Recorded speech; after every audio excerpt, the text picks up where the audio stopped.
తెలీదు, నేను అది కూడా మాట్లాడట్లా. కానీ మీరు బాధ్యత తీసుకున్నారు. మీరు హైందవ ధర్మాన్ని కాపాడుతానని మీరు బాధ్యత తీసుకున్నప్పుడు కాపాడాల్సిన అవసరం మీ మీద ఉంది. బోర్డుని మీరు స్థాపించారు, మేము స్థాపించాల. తప్పులు జరిగినాయి. తప్పులు జరిగితే వైఎస్ జగన్ గారు ఏం చెప్పాలి? ఒకవేళ నాకు తెలియకుండా మేము ఆయన బ్లేమ్ చేయట్లా. కానీ మీ ఆధ్వర్యంలో జరిగింది, మీరు కాన్స్టిట్యూట్ చేసిన బోర్డు వల్ల జరిగిన తప్పిదాలు ఇవి. మేము ఇవి కనుగొన్నాం. ల్యాబ్ టెస్టులు ఇవన్నీ మేము ఆటలాడతామా? ఇవన్నీ బాధ్యత లేదా? కనుక చాలా బలమైన సనాతన ధర్మాన్ని పాటించేవాడిని. దాకా మా ఇంట్లో రామనామం ఉండేది, రామ జపం ఉండేది మా ఇంట్లో. అలాంటి రామభక్తులం మేము. కానీ రామతీర్థం విగ్రహాన్ని, రాముడి విగ్రహాన్ని శిరచ్ఛేదం జరిగినప్పుడు ఒక సగటు సనాతనవాదిగా, సగటు హిందువుగా బయటకు వచ్చి చాలా గొడవలు చేయగల సత్తా ఉన్నవాడిని గుర్తుపెట్టుకోండి. ఇది ముఖ్యంగా వైసీపీ నాయకులకి, నన్ను విమర్శించే దేశ యావత్తు నన్ను విమర్శించే ప్రతి ఒక్కరికి తెలియజేస్తున్నా. గొడవ పెట్టుకోవాలంటే చాలా బలంగా గొడవ పెట్టుకోవాలి. కానీ నాది పేదవాళ్ళ కష్టాలు, క్రిమినలైజేషన్ ఆఫ్ పాలిటిక్స్, వీటి మీద మేము మాట్లాడతాం, వీటి మీద తప్పించాం. ప్రజలు బాగుండాలి, కాన్స్టిట్యూషన్ వాల్యూస్ని అప్హోల్డ్ చేయాలి, రాజ్యాంగం బాగుండాలి, వీటి కోసం తపన పడేవాళ్ళు. కానీ సెక్యులరిజం పేరు మీద, secularism is not one way, it's two way. Secularism అంటే కూర్చోబెట్టి ఒక్క సైడ్ నుంచి వచ్చేది కాదు, అన్ని సైడ్ నుంచి రావాలి. ఇది చాలా ఆవేదన కలిగిస్తుంది. కొన్ని దశాబ్దాలుగా చూస్తున్నారు ప్రతి హిందువు. దీంట్లో మిగతా మతాల ప్రస్తావన కంటే కూడా నేను ఎక్కువ ప్రస్తావన చేస్తుంది హిందూ ధర్మాన్ని పాటించి, వాళ్ళు వ్యక్తిగతంగా పాటించి బయటకు వచ్చేటప్పటికి మీడియా వారి కోసమో లేదంటే ఇంకొంత ఎవరైనా సాటిస్ఫై చేయడం కోసం తెలియదు, కానీ సాటి హిందువులు తోటి హిందువులను తిడతా ఉన్నారు. ఇది చాలా ఆక్షేపణీయం. దీంట్లో నేను ముస్లిమ్స్ నిందించట్లా, అది క్రిస్టియానిటీ నిందించట్లా, కానీ బాధ్యత తీసుకున్న హిందువుల్ని నేను నిందిస్తున్నాం. బాధ్యత మీది. మీరు యథాలాపంగా వచ్చి ఇది పొలిటికల్ పదవులు, విగ్రహాలు పోతే మేము ఇల్లు కట్టుకుంటాం, వాకిళ్ళు కట్టుకుంటాం, ఏం మాటలవి? ఇదే మీరు మస్జిద్లో జరిగితే మాట్లాడతారా? మస్జిద్లో ఇలాంటి అపవిత్రం, ఒక చిన్నపాటి చోరీ జరిగితే ఇలాగే మాట్లాడతాం. ఎందుకంటే మీరు మాట్లాడరు, ఓట్లు కదా అక్కడ. కానీ హిందువులు మాట్లాడితే హిందువులు అందరికీ ఎవరు పట్టించుకోరు. ఇక్కడ మా వేదన ఉండదా? మౌనంగా ఉన్నామంటే బాధ లేదనా? కోపం రాదనా? ఈ రోజుకి కూర్చొని చూడండి ఏం మాట్లాడుతున్నారో వాళ్ళు. ఆయన వాళ్ళ లాయర్ అంట, ఆయన ఎవరు, ఏజీపీ అంట, పొన్నవోలు సుధాకర్ రెడ్డి గారు తిరుమల లడ్డుపై ఢిల్లీలో చేసిన కామెంట్ నా దృష్టికి తీసుకొచ్చారు. ఇలాంటి సెన్సిటివ్ సమయాల్లో ఎయిదర్ మౌనం మంచిది, మౌనం దాటి పొగరుగా మాట్లాడటం, నన్ను పచ్చి బూతులు తిట్టినా, నన్ను వక్రీకరించినా, నన్ను రోడ్డు మీదకి లాగిన నేను ఎప్పుడు మౌనంగానే ఉన్నా. కానీ వైసీపీని నాయకులు, విమర్శించే నాయకులు ప్రత్యేకంగా చెప్తున్నాం, సనాతన ధర్మాన్ని జోలికి రాకండి. తప్పు జరిగితే తప్పు జరిగిందని ఒప్పుకోండి, లేదా మాకు సంబంధం లేదని చెప్పండి. అంతేగాని మళ్ళీ అడ్డగోలుగా మాట్లాడితే ఎవ్వరం క్షమించం. ఇక్కడ మీరు కూడా హిందువులే. పొన్నవోలు సుధాకర్ రెడ్డి గారు, మీరు హిందువులే. నోటికొచ్చినట్టు మాట్లాడకండి. తమాషాలుగా ఉందా మీకు?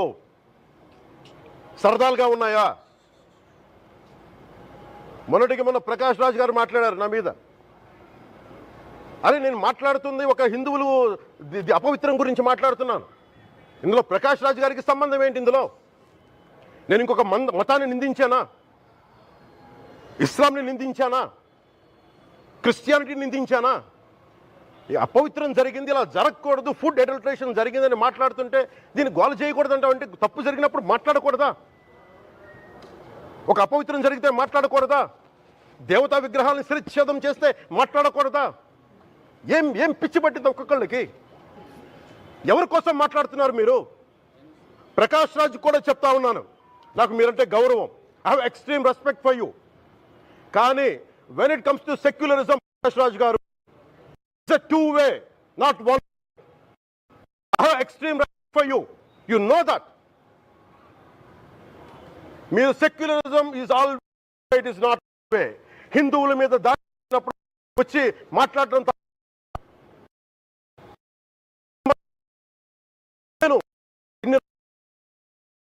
మంది కౌలు రైతులకు ఇచ్చాను, ఎంతమంది ముస్లిం ఇస్లాం రైతాంగానికి ఇచ్చాను నేను. ఇదే ఎన్ని మద్రాసాలకి డబ్బులు ఇచ్చాను నేను, 25 లక్షలు 30 లక్షలు ఇచ్చాను, నేను ఇచ్చినవాడిని. నేను నాకు అన్య మతం ఇస్లాం మీద గౌరవం ఉన్నవాడిని, క్రిస్టియానిటీ మీద గౌరవం ఉన్నవాడిని, చిన్నప్పటి నుంచి కూర్చొని మిషనరీ స్కూల్లో చదువుకున్నవాడిని.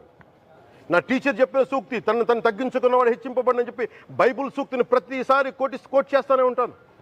ఇది నా గౌరవం, ఇది నేను చూపించే గౌరవం. మీరు మాట్లాడితే కూర్చొని నేను పాటించే ధర్మానికి అపవిత్రం జరిగినప్పుడు నేను మాట్లాడకూడదు, మౌనంగా ఉండాలి. సెక్యులరిజంకి విఘాతం అంటే ఏంటి? సెక్యులరిజంకి విఘాతం నా ఇంటి మీద దాడి జరిగినప్పుడు నేను మాట్లాడకూడదా? నా ఇల్లు 10 మందికి ఆశ్రయం ఇస్తుంది. నా సనాతన ధర్మం అన్ని ధర్మాలకి ఆశ్రయం అయితే దానికి దాడి జరిగినప్పుడు, దాని మీద అపవిత్రం జరిగినప్పుడు దానికి కూడా మాట్లాడకూడదంటే ఏం మాట్లాడాలి మీతోటి? ప్రకాష్ రాజ్ గారు, you have to learn your lessons. I respect you.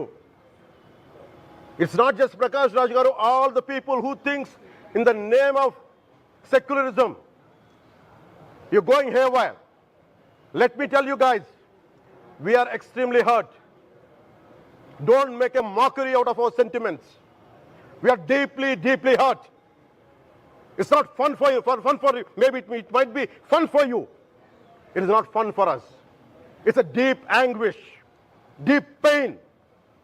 Don't you ever forget. Before you come and think 100 times and talk about Sanatana Dharma. Enough of this. చాలు. ఇష్టానికి మాట్లాడుతూ ఉన్నారు సనాతన ధర్మం మీద. అయ్యప్ప స్వామి మీద మాట్లాడతారు, సరస్వతి దేవి మీద మాట్లాడతారు. అల్లా మీద మీరు మాట్లాడగలరా? మహమ్మద్ ప్రవక్త మీద మీరు మాట్లాడగలరా? జీసస్ మీద మీరు మాట్లాడగలరా? అందరూ కూర్చొని సనాతన ధర్మం మీద, వినాయకుడి మీద జోకులు వేస్తారు, దుర్గాదేవి మీద జోక్స్ వేస్తారు, సరస్వతి దేవి మీద జోక్స్ వేస్తారు. మా మనోభావాలు గాయపడవా? మాకు బాధ ఉండదా? అందుకే నేను ప్రతిపాదించింది ఏంటంటే ప్రతి దానికి రావలేకపోతున్నాం. సనాతన ధర్మ రక్షణ board is order of the day. ప్రతిసారి కూర్చోబెట్టి మేము డిఫెండ్ చేసుకోలేం. ఇది ప్రతి సగటు హిందువు తాలూకు ధర్మం. ఇదే ఇస్లాం మీద దాడి జరిగితే ఎంతమంది బయటకు వస్తారు, ఎంతమంది నిరసన తెలియజేస్తారు? రోడ్ల మీదకి రమ్మని చెప్పట్లా. కనీసం మీకు కోపం కూడా రాకపోతే మేము ఏం చేస్తాం? గుడికి వెళ్ళే ప్రతి హిందువు బాధ్యత కాదా ఇది? నా ఒక్కరి బాధ్యతైనా, మా బాధ్యతైనా, మీది కాదా? ధర్మాన్ని మీరు పరిరక్షించరాదు, మీ బాధ్యత కాదా? ఈయన పొన్నవోలు సుధాకర్ రెడ్డి గారు మాట్లాడేది, పంది కొవ్వు చాలా ఖరీదైంది, ఆ కొవ్వు లడ్డు నెయ్యితో ఎలా కలుపుతారు? నెయ్యి 300 రూపాయలు ఉంటే పంది కొవ్వు 1200 రూపాయలు. బంగారంతో రాగి కలుపుతారా? ఇత్తడిలో పుత్తడి కలపరు. చెంబు తయారులో ఎవరైనా బంగారం కలుపుతారా?